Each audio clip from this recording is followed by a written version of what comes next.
डाइनसेफलॉन मुश्तमिल होता है दो पार्ट्स पर। एक हमने पढ़ा था कि इसमें थैलेमस होता है, डाइनसेफलॉन में थैलेमस होता है, ठीक है। थैलेमस ये वाला पार्ट है, ये वाला जो ये पर्पल कलर आपको दिखाई दे रहा है थैलेमस, इसको अगर हम बॉर्डर करना चाहें तो ये थैलेमस है सारा, ठीक है। ये थैलेमस का पार्ट है, ये पूरा जो है, ठीक। और दूसरा इसके अंदर होता है लिम्बिक सिस्टम, लिम्बिक सिस्टम। अच्छा, लिम्बिक सिस्टम कोई एक पार्ट नहीं है। हमने पढ़ा था ना कि ये लिम्बिक सिस्टम जो है ये मल्टीपल पार्ट्स पे कंसिस्ट करता है, जैसे कि ये एक हिपोकैम्पस, अमिग्डाला और हाइपोथैलेमस, इन तीनों चीजों को कलेक्टिवली लिम्बिक सिस्टम हम कहते हैं, ठीक है। अच्छा, सबसे पहले हम डिस्कस करते हैं कि थैलेमस क्या है। ये थैलेमस जो है ना, ये क्या होता है। थैलेमस के बारे में कहा जाता है कि थैलेमस एक मेजर इंटीग्रेटिंग सेंटर होता है। ये है इंटीग्रेटिंग सेंटर, ठीक है। अच्छा, इंटीग्रेटिंग सेंटर का मतलब क्या होता है। इंटीग्रेटिंग सेंटर का मतलब ये होता है कि ये रेगुलेट करता है, या यूं कह लें आसान जबान में बिल्कुल कंट्रोल करता है मुख्तलिफ किस्म की इंफॉर्मेशन के फ्लो को। अब ये कैसे कंट्रोल करता है कि समझो कि जो भी इंफॉर्मेशन, ये है सेरिब्रल कॉर्टेक्स का एरिया, ये हम पढ़ चुके हैं सेरिब्रल कॉर्टेक्स। अच्छा, सेरिब्रल कॉर्टेक्स के लिए सेरिब्रम की टर्म भी इस्तेमाल होती है, तो ये ना समझे कि ये पता नहीं क्या चीज आ गई है बुक में लिखी हुई है, हमने एक्सप्लेन नहीं की। सेरिब्रल कॉर्टेक्स और सेरिब्रम एक ही बात है।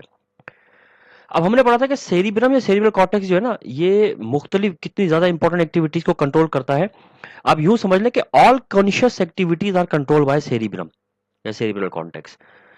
कॉन्शियस एक्टिविटी का मतलब है जो भी चीज आप होशो हवास में कर रहे हो सारी की सारी वो कॉन्शियस एक्टिविटीज कहलाती हैं, और उन सबको सेरिब्रल कॉर्टेक्स ही कंट्रोल करता है। अब होता है कि हमारे बॉडी से जो भी इंफॉर्मेशन जाती है, हमने याद है एक चीज पढ़ी थी, सेंसरी एरिया। सेंसरी एरिया वो होता है जो कंटिन्यूसली इंफॉर्मेशन को रिसीव कर रहा होता है।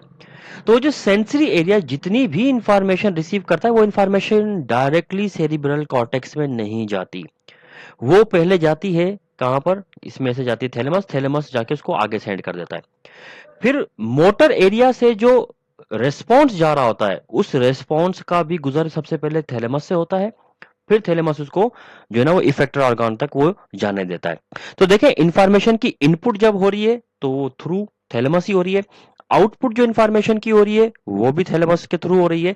इसलिए ये इंटीग्रेटिंग सिस्टम कहलाता है, इंटीग्रेशन करता है हमारे ब्रेन की, इसलिए ये हमारे लिए काफी ज्यादा इंपॉर्टेंट हो जाता है, क्योंकि जो भी इंफॉर्मेशन की अपकमिंग है या आउट गोइंग है, सारी इसी के थ्रू हो रही होती है।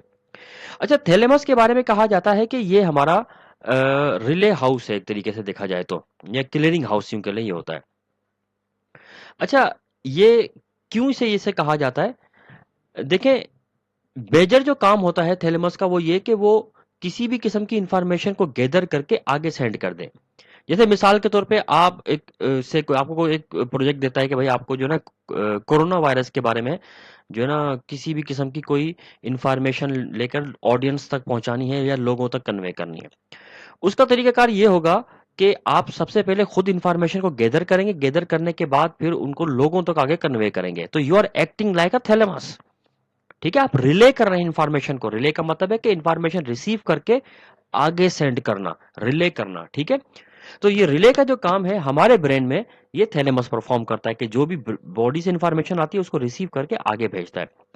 इसके अलावा थैलेमस का ये काम भी है कि जितनी भी इंफॉर्मेशन गुजर रही होती है सेरिब्रल कॉर्टेक्स के लिए, ये इसको रिसीव करता है, और रिसीव करने के बाद उस सारी की सारी इंफॉर्मेशन को क्लासिफाई कर देता है। क्लासिफाई का मतलब है कि ब्रेन के जिस पार्ट के लिए जो इंफॉर्मेशन आती है उस पार्ट को वही इंफॉर्मेशन भेजता है, सारी इंफॉर्मेशन नहीं भेजेगा। जैसे हमने मुख्तलिफ लोब्स के बारे में डिस्कस किया था कि कुछ लोब क्या, एक लोब क्या काम करती है, कोई क्या करती है, कोई क्या। तो जितनी भी इंफॉर्मेशन जाती है जिस पार्ट के हवाले से जाएगी, उसी पार्ट को सिर्फ वही इंफॉर्मेशन ये सेंड करता है, और बिल्कुल अलग अलग करके सारी इंफॉर्मेशन इस तरह भेजता है। तो ये बड़ा एक इंपॉर्टेंट पार्ट इस वजह से बन जाता है हमारा थैलेमस, इसलिए हम इसको हमारा इंटीग्रेटिंग सेंटर कहते हैं। अब डिस्कस करते हैं लिम्बिक सिस्टम।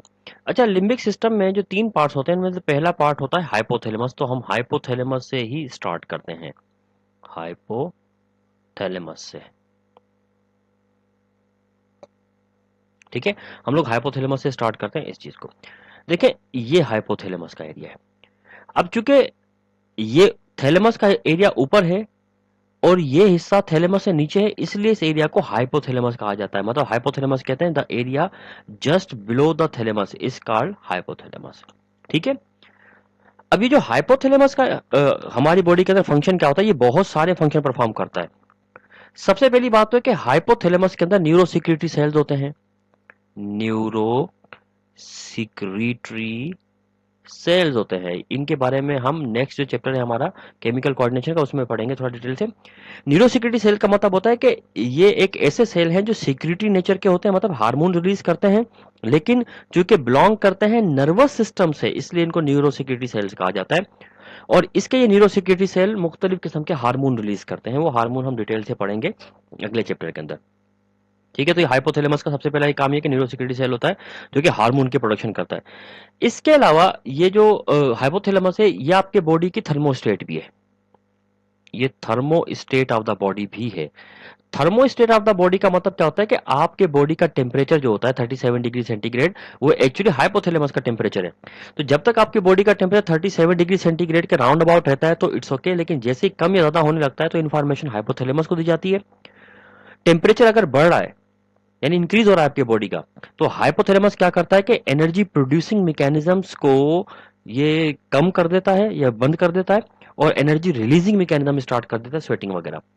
और अगर बॉडी का टेम्परेचर कम हो रहा है तो ये एनर्जी कंजर्विंग मैकेनिज्म को स्टार्ट कर देगा और एनर्जी लूजिंग मैकेनिज्म को शट डाउन कर देगा। तो इसलिए ये हमारी बॉडी के थर्मो स्टेट कहलाता है ये। अच्छा, इसके साथ साथ ये हमारा हंगर जो हमें फील होती है, भूख, वो ये फील करवाता है। थर्स्ट जो है वो ये फील करवाता है। इसके अलावा मेंस्ट्रुअल साइकिल जो फीमेल में होता है वो रेगुलेट करता है। वाटर बैलेंस ये मेंटेन रखता है। ठीक है, और इसके अलावा ये कुछ इमोशंस हैं जैसा कि रेज। रेज कहते हैं कि हमारी जो गुस्से की शिद्दत होती है ना, उसको रेज कहते हैं। फेयर, होप, प्लेजर और सेक्सुअल अराउजल, ये सारी की सारी जो इमोशंस हैं, फीलिंग्स हैं, वो सारी ये हमारे लिए इसका रिस्पॉन्सिबल ये हमारा हाइपोथैलेमस ही होता है। अच्छा, हाइपोथैलेमस के बाद है अमगडेला। जो नेक्स्ट पार्ट हमारा होगा वो है अमगडेला, और अमगडेला आपका मौजूद है यहाँ पर, ये आप देख सकते हैं, ये अमगडेला है, ये अमगडेला। ठीक है, पहली बात है कि अमगडेला का नाम अमगडेला क्यों है? आलमंड की वजह से। इसकी शेप आलमंड से मिलती है। ठीक है, और अगर आलमंड का आपको साइंटिफिक नेम पता हो तो प्रूनस अमगडेलस। ठीक है, प्रूनस अमगडेलस इसका नाम है आलमंड का, यानी अमगडेलस आलमंड की स्पीशी का नाम है। तो इसी वजह से इसको अमगडेला कहा जाता है। ये इसकी शेप जो है ना बादाम की तरह होती है। ठीक है, अच्छा, ये किस चीज का रिस्पॉन्सिबल है? ये हमारे बिहेवियर का रिस्पॉन्सिबल है, एनिमल्स के बिहेवियर का, हम सबके बिहेवियर का। मतलब इन्वायरमेंट हमें स्टिमुलस प्रोवाइड करता है और उस स्टिमुलस के अगेंस्ट हम कैसे बिहेव करेंगे। क्योंकि बिहेवियर क्या है? हमारा बिहेवियर एक बायोलॉजिकल रिस्पॉन्स है। ठीक है, और हर रिस्पॉन्स का डिपेंडेंट करता है स्टिमुलस पे। तो इन्वायरमेंट से हमें स्टिमुलस मिलता है और उस स्टिमुलस के खिलाफ जो हम बायोलॉजिकल रिस्पॉन्स करते हैं वो हमारा बिहेवियर कहलाता है। तो ये जो बिहेवियर होता है उसका रिस्पॉन्सिबल जो है ना, ये अमगडेला होता है। ठीक है, इसके अलावा फीलिंग्स को भी कंट्रोल करता है। जैसे लोनर फीलिंग, आपको तन्हाई की फीलिंग होती है। तन्हाई की फीलिंग का ये बिल्कुल भी मतलब नहीं होता कि आप मतलब बिल्कुल ही अकेले थकेले कहीं पे पड़े हुए, ऐसा नहीं होता। मतलब बहुत सारे लोगों के बीच में भी अगर अपने आप को अकेलापन फील करना, ये लोनर फीलिंग कहलाती है, वो ये करवाता है। इसके अलावा फेयर, खौफ है, हेटर, नफरत, रेज, गुस्से की शिद्दत, सेक्सुअल अराउजल, ये तमाम चीजों को ये आपको फील करवाता है। आखिरी और तीसरा फाइनल पार्ट है वो है हिप्पोकैम्पस। देखिए, hippocampus is the combination of two term, hippo and campus, campos. ठीक है, वैसे इसका जो नाम दिया गया है इसकी शेप की बेस पर दिया गया है। हिप्पोकैम्पस का, इसकी शेप सी हॉर्स से रिजेंबल करती है, तो इस वजह से हिप्पोकैम्पस का नाम दिया गया है इसको। अब हिप्पो का मतलब जो है ना वो हॉर्स होता है, और कैंपोस का मतलब होता है सी मॉन्स्टर। कैंपोस ये ग्रीक लैंग्वेज के जो टर्म्स हैं, hippo, horse, Campos, sea monster, दोनों को कंबाइन करते तो हिप्पोकैम्पस बनता है, जिसको हम कहते हैं सी हॉर्स लाइक, दयाई घोड़े की तरह इसकी शेप होती है। तो बहरहाल उसकी शेप की बेस पर इसका नाम दे दिया गया है। हिप्पोकैम्पस आपके लिए क्यों जरूरी है? हिप्पोकैम्पस जरूरी होता है आपकी लॉन्ग टर्म मेमोरी के लिए। ठीक है, अच्छा, लॉन्ग टर्म मेमोरी आपके लिए बहुत जरूरी है, आपकी लर्निंग के लिए आपकी जरूरी है। लॉन्ग टर्म मेमोरी मतलब बहुत पास्ट इवेंट्स आपको पता हो, याद हो, ये लॉन्ग टर्म मेमोरी आपकी कहलाती है।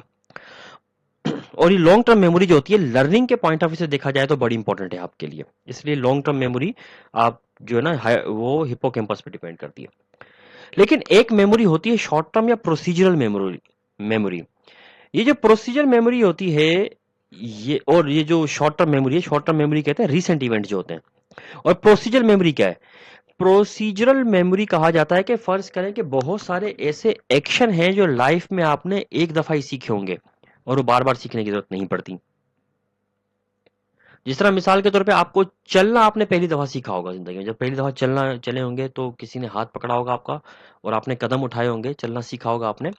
तो वो जो फर्स्ट टाइम आपने चलना सीखा था उसके बाद तो अब हर मर्तबा तो ऐसा नहीं होता कि आपको चलाना सिखाना पड़ता होगा, ठीक है? तो इसका मतलब है ये एक ऐसा एक्शन था, एक ऐसी मेमोरी थी जो स्टोर हो गई आपके ब्रेन में, अब आपको उसकी जरूरत नहीं पड़ती बार बार सीखने की। ये प्रोसीजरल मेमोरी कहलाती है। इसके अलावा स्पून फीडिंग मिसाल के तौर पर आप लोगों ने चम्मच से खाना खाना सीखा था, शुरू में आपने सिर्फ एक दफा चम्मच से खाना सीखा था, उसके बाद हर दफा आपको सिखाया नहीं जाता, ठीक है?